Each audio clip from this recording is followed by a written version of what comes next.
Hello guys, it's Komal Thakur and you're watching Learning Place 23. I hope guys अब सब ठीक ठाक होंगे। तो आज हम डिस्कस करेंगे यहाँ जनरेशन ऑफ कंप्यूटर कि जो जितने भी हमारे कंप्यूटर वर्ड है अभी उसको डिराइव किया गया है, अलग अलग जनरेशन्स में डिवाइडेशन इसकी की गई है। जैसे अभी first generation of computer, second generation of computer, third, fourth और रनिंग अभी जो फिफ्थ जनरेशन है which is start from 1946 to present. कि 1946 से जब से कंप्यूटर स्टार्ट हुआ था और आज तक की जो जनरेशन्स है जितनी भी उसमें चेंजिंग्स हुई हैं उनको जनरेशन में डिवाइड किया गया है। और इसके बारे में कुछ क्वेश्चंस हैं जो कि एग्ज़ाम के पॉइंट ऑफ व्यू से भी काफ़ी इंपॉर्टेंट है, जिनके बारे में हम आज डिस्कस करने वाले हैं।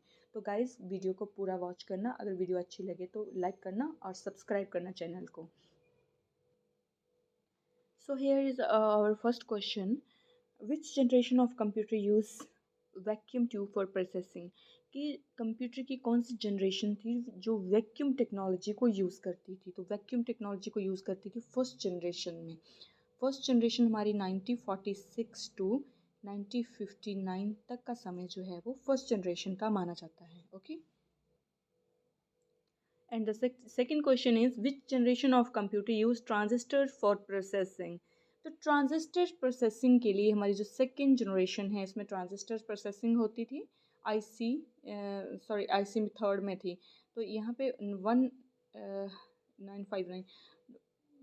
59 से लेके 1964 तक का जो पीरियड था ये सेकेंड जनरेशन का था और उसमें जो टेक्नोलॉजी यूज़ की जाती थी that is a transistor for processing.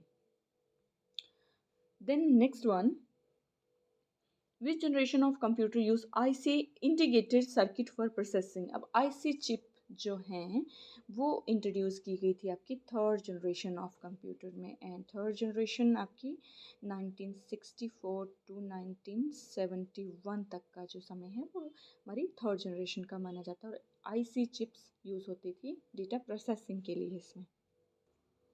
Next question number fourth, which generation of computer use micro processor for processing? अब माइक्रो प्रोसेसर आपके थर्ड जनरेशन, माइक्रो प्रोसेसर आपके किए गए थे फोर्थ जनरेशन में। सॉरी, जो भी हमारे पीसीस लैपटॉप वगैरह इनमें जो प्रोसेसिंग के लिए हमारी टेक्निक यूज़ होती थी वो है माइक्रो प्रोसेसर्स। अभी तो बहुत सारे अवेलेबल हैं माइक्रो प्रोसेसर जो वाइडली यूज़ हो रहे हैं। तो इनको इंट्रोड्यूस किया गया था आपकी फोर्थ ऑफ जनरेशन में। और फोर्थ जनरेशन का समय हमारा है 1971 टू 1985 तक का ड्यूरेशन जो है वो हमारा फोर्थ जनरेशन का माना जाता है। Next, which generation of computer was characterised by the use of punch card for data entry and output? अब डाटा एंट्री और आउटपुट हमारे जो पंच कार्ड थे वो यूज़ किए जाते थे फर्स्ट जनरेशन में। डाटा का इनपुट आउटपुट्स के लिए पंच कार्ड्स यूज़ किए जाते थे। ओके, then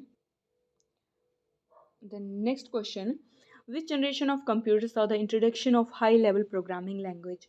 प्रोग्रामिंग लैंग्वेज जो है आपकी इंट्रोड्यूस की गई थर्ड जनरेशन में। अब प्रोग्रामिंग लैंग्वेज क्या रहती है आपकी? जो हाई लेवल लैंग्वेज है, जैसे हम लिख रहे हैं 2+2=4, that is denoted as a high level language. अब इस लैंग्वेज को हमारा सिस्टम तो समझ नहीं सकता है। सिस्टम इसको कहाँ से समझेगा? बाइनरी लैंग्वेज में समझेगा। आपको पता है कंप्यूटर बाइनरी पे काम करता है। तो ये हमारा सोर्स कोड है यहाँ पे हाई लेवल, और इसको कन्वर्ट किया जाता है ऑब्जेक्ट कोड में जब भी प्रोग्रामिंग की जाती है। तो प्रोग्रामिंग जो कंप्यूटर का इंटरनल प्रोसेस है वो आपका डिजिटल रहता है, बिट वाइज रहता है वो। तो 101 में कन्वर्ट करने के लिए यहाँ पे ट्रांसलेटर्स यूज़ किए जाते हैं, लाइक असेंबलर, कंपाइलर, इंटरप्रेटर्स को यूज़ किया जाता है। लेकिन जो हाई लेवल लैंग्वेज उसको थर्ड जनरेशन में इंट्रोड्यूस किया गया है ताकि यूज़र्स को प्रोग्रामिंग करने के लिए ईजी हो जाए। क्योंकि यूज़र 101 की लैंग्वेज में जो न्यू यूज़र्स हैं, न्यू प्रोग्रामर्स हैं, वो कोडिंग को याद नहीं रख सकते हैं। इस कॉन्सेप्ट को बहुत मुश्किल कॉन्सेप्ट रहता है। इनफैक्ट जो हमारा फर्स्ट प्रोग्राम किया गया था कंप्यूटर में वो हमारी बाइनरी लैंग्वेज में किया गया था और जो मशीन डिपेंडेंट था। देन नेक्स्ट है, विच generation of computer saw the introduction of graphical user interface? अब ग्राफिकल यूज़र इंटरफेस क्या चीज़ है? ये हमारे 4th जनरेशन में इसको इंट्रोड्यूस किया गया है।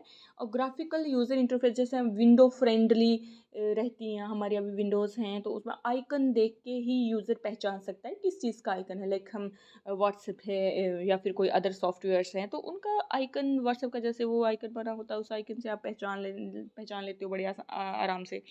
तो उसी तरह से विंडो में भी जो टूल्स टिप्स होती हैं या फिर जो भी विंडो के साथ जो भी बेनिफिट्स आपको मिल रहे हैं, कोई भी इसकी तो उसको आप पहचान सकते हो, उसके ग्राफ के माध्यम से आप उसको पहचान सकते हो, इसलिए इसको नाम भी दिया गया है ग्राफिकल यूज़र इंटरफेसेस। कि ग्राफ देख के यूज़र इंटरेक्ट कर सकता है किसी भी सॉफ्टवेयर को, किसी भी प्रोग्राम से। ओके, तो इसको 4th जनरेशन में इंट्रोड्यूस किया गया था ग्राफिकल यूज़र इंटरफेस को। Then, which generation of computers saw the widespread use of personal computer, okay? तो जो पर्सनल कंप्यूटर है वो वाइडली कौन सी जनरेशन में यूज़ होने लगे? 4th जनरेशन में यूज़ होने लगे। आपको पता है 4th जनरेशन का टाइम था 1971 टू 1985, इसमें वाइडली हमारे पीसीज जो हैं वो यूज़ में लाए जाते रहे हैं। Then which generation of computer characterized by the development of world wide web? अब वर्ल्ड वाइड वेब तो सभी जानते हैं कि टिम बर्नर ली ने इसको डेवलप किया था। टिम बर्नर ली की टीम ने, सॉरी अकेला इंसान तो कुछ नहीं कर सकता है, तो इसको डेवलप किया गया था 3rd ऑफ जनरेशन में। अब जब भी इंटरनेट के वर्ड में डब्ल्यू का बहुत इंपॉर्टेंट रोल है, जो भी हमें इंफॉर्मेशन एक्सेस होती है वो सारी वर्ल्ड वाइड वेब से ही मिलती है। तो 3rd जनरेशन में इसको इंट्रोड्यूस किया गया था। इसके ऊपर हम एक बहुत वीडियो बनाएंगे अच्छे वाला, ताकि आपको डब्ल्यू के बारे में अच्छा इंट्रोडक्शन मिल सके। Okay, now there is our last question. Which generation of computer is characterized by the development of artificial intelligence and machine learning? अब मशीन लर्निंग और आर्टिफिशियल इंटेलिजेंस को इंट्रोड्यूस किया गया है 4th जनरेशन में। आर्टिफिशियल इंटेलिजेंस क्या है? बहुत सारे डिवाइसेस हैं जो एआई बेस्ड हैं। सपोज हमारी गाड़ियां हैं या फिर इलेक्ट्रॉनिक डिवाइसेस बहुत सारे हैं जो एआई टेक्नोलॉजी को यूज़ करते हैं। तो इस टेक्नोलॉजी को इंट्रोड्यूस किया गया था 4th जनरेशन में। और मशीन लर्निंग क्या है? ये कॉग्निटिव लर्निंग जैसे हम मशीनों में डाल रहे हैं, ये अभी 5th जनरेशन में भी इसको यूज़ किया जा रहा है। अभी जो यूज़ हो रही है जनरेशन वो 5th जनरेशन है। और जो 4th जनरेशन है ये VLSI यूज़ करती है। VLSI का मतलब है very large scale of integration की बहुत ही अच्छी इंटीग्रेशन उसमें की जाती है, बहुत स्पीड के साथ काम किया जाता है। और जो 5th जनरेशन में है वो है ULSI, ultra large scale integration है। और इसको 1985 से लेके प्रेजेंट तक का जो ड्यूरेशन है, प्रेजेंट तक ड्यूरेशन नहीं बोल सकते, प्रेजेंट में भी चल रही है हमारी 5th जनरेशन, जिसमें एआई और मशीन लर्निंग जो है वो बहुत ही अच्छा काम कर रही हैं। और आने वाले समय में भी बहुत ही अच्छा इसमें चेंजिंग होने वाली हैं। और तो इसमें मशीन लर्निंग के ऊपर काम कर रहे हैं बहुत सारे डिवाइसेस हमारे यहाँ से। तो thank you very much for watching and see you very soon in next video.